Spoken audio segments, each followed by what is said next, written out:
The 1970s were supposed to be the golden era of muscle cars. Big engines, loud exhausts, and aggressive styling. Cars that made your heart race. But not every muscle car from this decade lived up to the hype. Some were underpowered, unreliable, or downright poorly designed. Today, we're counting down the top 10 worst muscle cars of the 1970s. These are cars that disappointed enthusiasts and became cautionary tales in automotive history. Number 10, 1970 to 1975 Ford Maverick Grabber. Coming in at number 10 is the 1970 to 1975 Ford Maverick Grabber. Ford tried to market the Maverick as a compact, sporty muscle car to compete with the Chevrolet Nova engine options, included a 250 cubic inch inline-six and a 302 V8. But even the V8 couldn't deliver the muscle car punch buyers were hoping for. The power-to-weight ratio left the car feeling sluggish, especially compared to true performance machines of the era. Styling-wise, Ford went all in with stripes, decals, and a slightly aggressive stance. But the proportions were off. The suspension was soft and comfortable, more suitable for commuting than high-speed cornering. Muscle car enthusiasts quickly noticed it lacked the sharp handling and raw power that were essential in the 1970s. Muscle-scene reliability issues didn't help. Brakes and steering components were weak, and automatic transmission struggled when paired with the larger V8s. While the Maverick Grabber had sporty ambitions, it ended up being more of a budget performance lookalike than a serious muscle car. Number 9, 1971 to 1974 AMC Javelin. At number 9, we have the 1971 to 1974 AMC Javelin. AMC aimed to compete with the big three muscle cars with aggressive styling and a V8 engine lineup. However, the Javelin's chassis was not up to par. Even the 304 and 401 cubic inch V8 engines couldn't overcome the car's soft suspension and heavy body, leaving it slow through corners. The interior felt cheap compared to rivals, with poor materials and awkward ergonomics. The dashboard layout was confusing, and noise insulation was minimal. Drivers often complained about rattles and squeaks, which made the Javelin feel less like a precision machine and more like a toy. Mechanical reliability was spotty. Early models suffered from transmission failures and engine overheating, especially in hotter climates. While AMC tried to market the Javelin as a sporty American muscle car, it ended up being an underwhelming experience for buyers who wanted real performance. Number 8, 1970 to 1975 Pontiac Ventura. Number 8 goes to the 1970 to 1975 Pontiac Ventura. Pontiac tried to ride the muscle car wave by offering sporty trims and V8 engines. However, the Ventura's base 250 cubic inch inline-six and even the 350 V8 didn't make it a competitive performer. Acceleration was lackluster, leaving drivers frustrated when trying to keep up with more serious muscle cars. Design-wise, the Ventura looked ambitious with squared-off lines and sport-oriented badges, but it lacked the bold, aggressive character of a true muscle car. Suspension and handling were mediocre, and the steering felt numb. Enthusiasts often overlooked it for more capable Pontiac models. Like the GTO or Firebird, reliability was also inconsistent. The brakes were weak, and the automatic transmissions were prone to slipping under hard acceleration. The Ventura tried to be a sporty alternative but ended up being slow, awkward, and forgettable in the muscle car era. Number 7, 1970 to 1973 Chevrolet Vega GT. Coming in at number 7 is the 1970 to 1973 Chevrolet Vega GT. While not marketed strictly as a muscle car, Chevrolet attempted to position the Vega GT as a sporty small car with performance potential. It came with a tiny 140 to 165 horsepower inline-4, which was insufficient for muscle car enthusiasts. The styling included stripes, spoilers, and sporty trim, but the car was plagued by rust issues. Rust would appear in wheel wells and fenders after just a few years, making it difficult to maintain. The suspension was soft, giving a floaty feel rather than tight performance handling. Mechanically, the Vega suffered from frequent engine problems. Aluminum engine blocks warped and leaked, while transmissions and clutches often failed under stress. In the end, it looked sporty on paper, but delivered a frustratingly weak and unreliable driving experience. Number 6, 1971 to 1975 Dodge Demon. Number 6 is the 1971 to 1975 Dodge Demon. Dodge intended this compact muscle car to compete with the Plymouth Duster and Chevrolet Nova.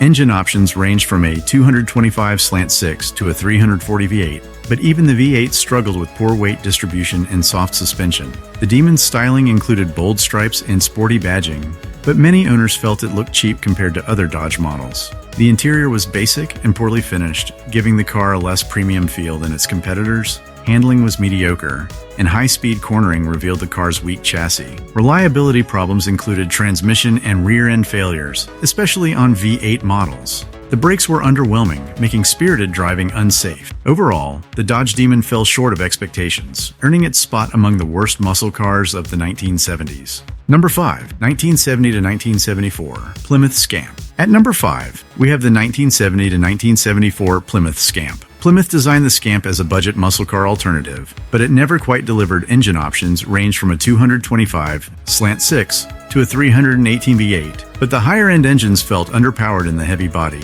The Scamp had sporty styling cues like stripes and small spoilers, but the proportions were awkward. The suspension was soft, resulting in sloppy handling during hard driving. Muscle car fans often overlooked it for Dodge or Plymouth performance models with more serious power. Mechanical issues included brake fade, weak steering components, and transmission failures. Buyers expecting a true muscle car experience were disappointed, and the Scamp quickly became known as more of a budget sporty car than a performance machine.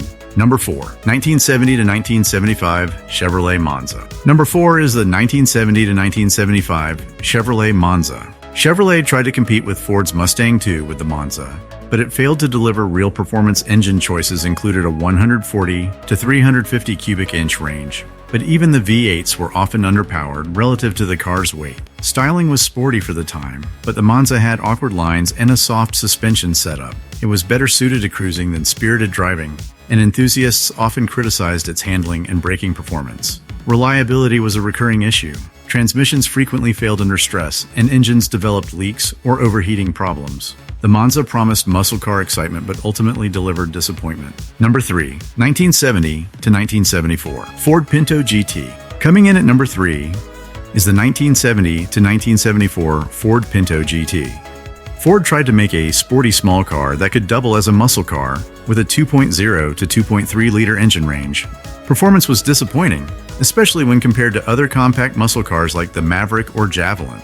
The Pinto GT had sporty styling cues like stripes, spoilers, and alloy wheels, but it was small, soft, and lacked aggressive handling.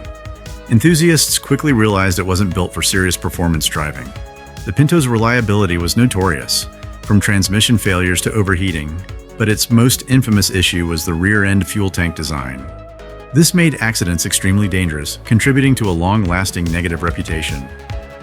The car's shortcomings made it an easy choice for this list. Number 2. 1970 to 1975 AMC AMX. At number 2, we have the 1970 to 1975 AMC AMX. While AMC tried to market the AMX as a high-performance muscle car, many early buyers were disappointed. The engine lineup included a 290, 343, and 390 V8, but chassis and suspension design issues limited performance. The styling was bold and aggressive, but interior quality was poor.